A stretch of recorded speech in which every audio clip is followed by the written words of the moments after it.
Où parle-t-on français aujourd'hui sur la planète, dans le monde? Voilà, j'ai pris une carte de la revue Ça m'intéresse. C'est une revue, un magazine hebdomadaire, donc qui paraît chaque semaine. Et oui, en fait, le français, la langue française, est la cinquième langue la plus parlée au monde. On, on parle souvent de l'anglais qui prend le plus de place, de plus en plus de place dans le monde, avec beaucoup d'anglicismes, mais le français reste encore aujourd'hui la cinquième langue la plus parlée dans le monde, après le mandarin, l'anglais, l'hindi et l'espagnol.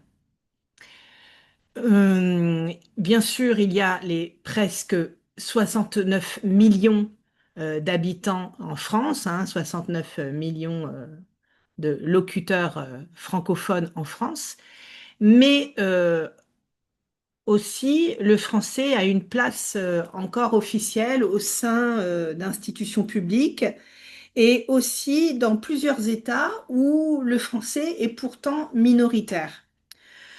Donc, il y a eu un rapport de l'Observatoire démographique et statistique de l'espace francophone, l'ODSEF, et de l'Organisation internationale de la francophonie, l'OIF, qui est paru en octobre 2024, et on comptait 343 millions de francophones dans le monde. 343 millions de francophones dans le monde. Alors, après la France, c'est en fait en République démocratique du Congo qu'il y a le plus de francophones. C'est-à-dire qu'il y a 55,4 millions de francophones en République démocratique du Congo, après la France qui compte 69 millions d'habitants.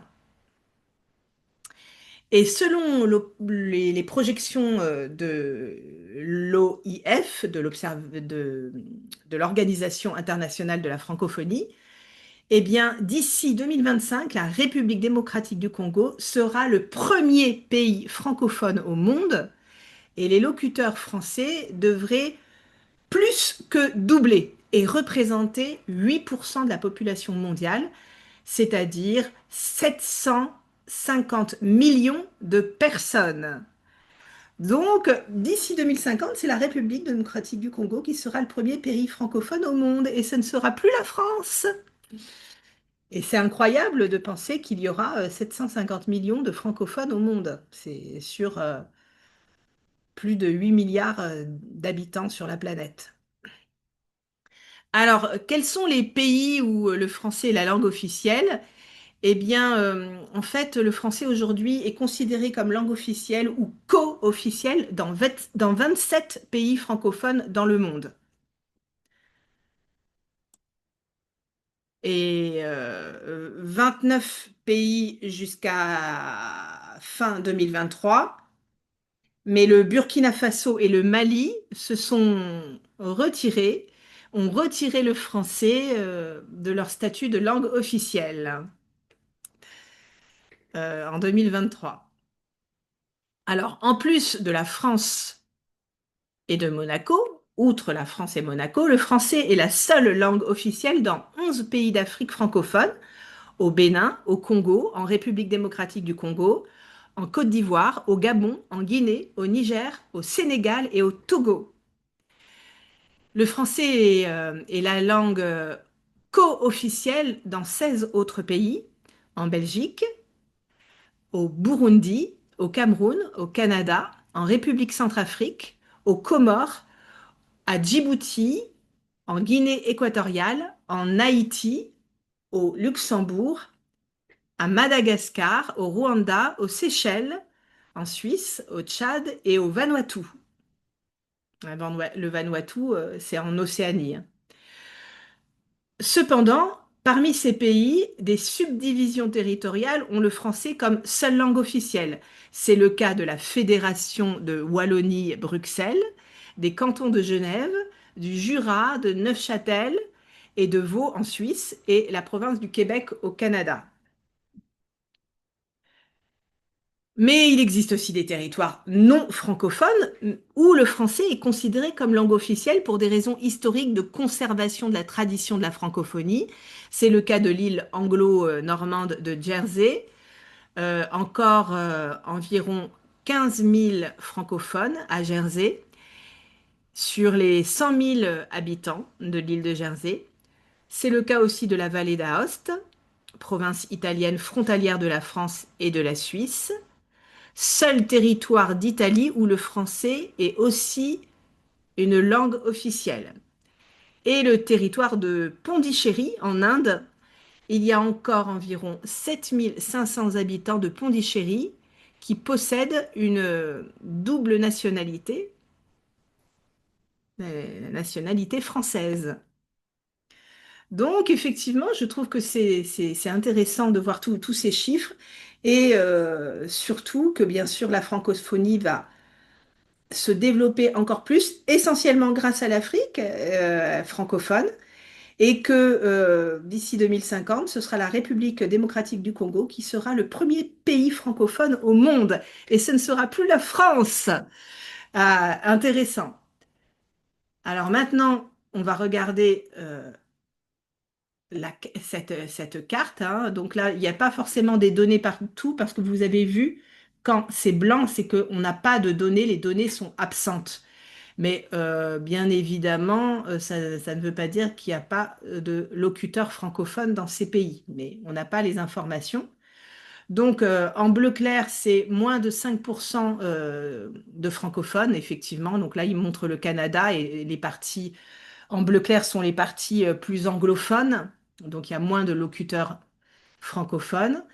En bleu marine, ce sont les parties euh, où du monde où il y a entre 5 et 18% de francophones, de locuteurs francophones, effectivement. Donc là, on montre les parties du Canada, où il y a un peu plus de francophones, même si la province va être majoritairement anglophone.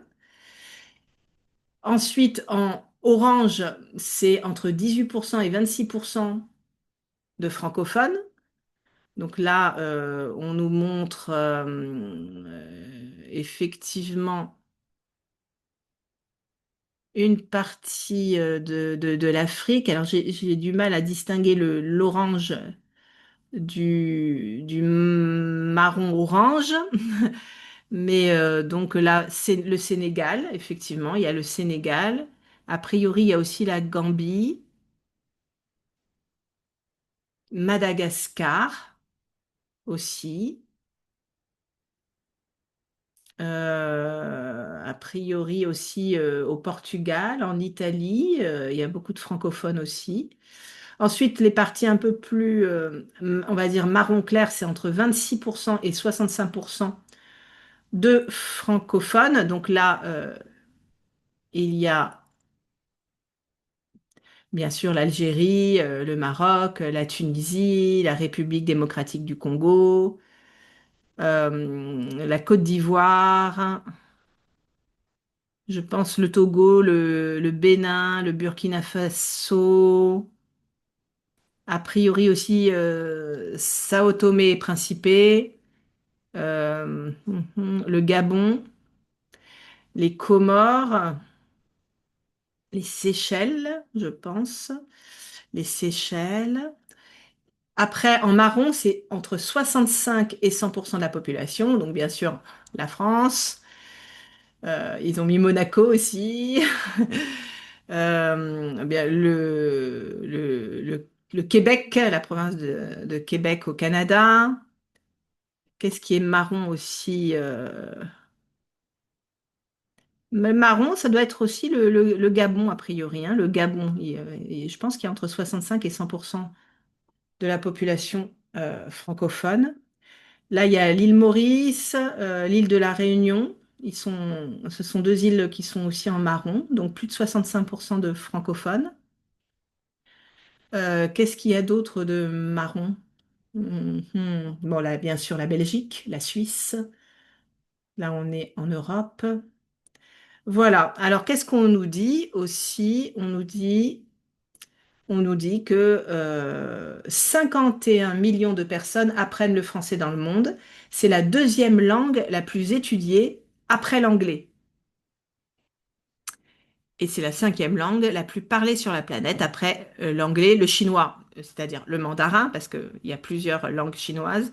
Donc après l'anglais, le mandarin, l'hindi et l'espagnol. Ensuite, qu'est-ce qu'on on nous dit? Selon les rapports,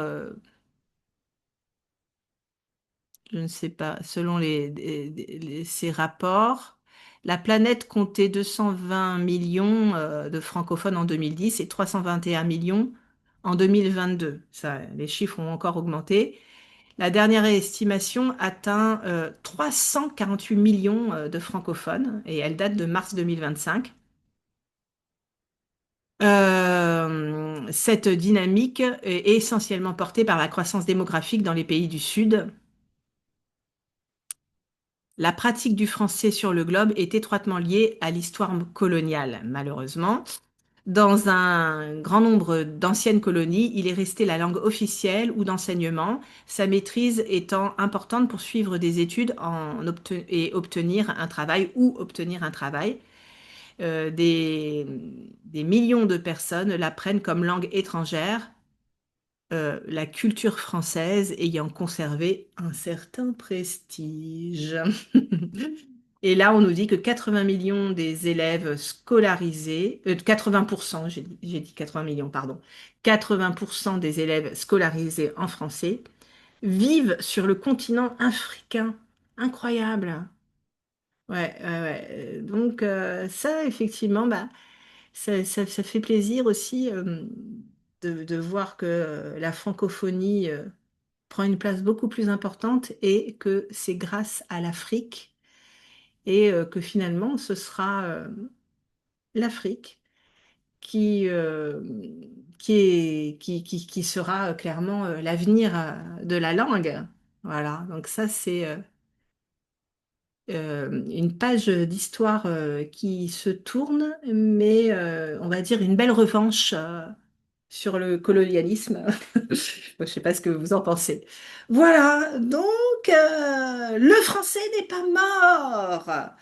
Et je dirais, contrairement à l'anglais, l'anglais qui est peut-être l'une des langues les plus parlées quand on communique avec d'autres personnes, d'autres pays, mais je crois que c'est la langue la plus mal parlée parce qu'elle est surtout parlée par des non-natifs.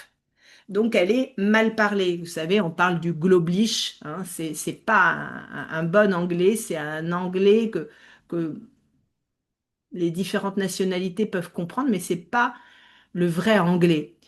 Et je pense que la différence avec cet anglais qui est mal parlé partout, pas très bien, mais qui est mal parlé parce que c'est une langue qui n'est plus parlée essentiellement par les natifs, mais par les autres nationalités, eh bien, ce sera différent pour le français, parce que ce seront surtout des natifs qui parleront français, des natifs africains. Ce seront les habitants de la République démocratique du Congo qui parleront surtout français. Et voilà, ce ne seront pas d'autres personnes d'autres pays essentiellement comme c'est le cas en anglais. Donc je trouve intéressant de voir aussi ce point de vue. Eh bien, on va dire au nom de tous les professeurs de français, merci à mes collègues africains, francophones, parce que c'est grâce à vous que le français est encore appris à travers le monde.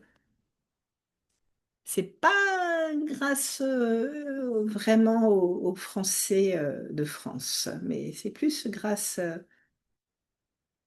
aux Africains francophones. Voilà, allez, je termine avec ça. Mais si ça vous intéresse, dites-moi ce que vous en pensez aussi.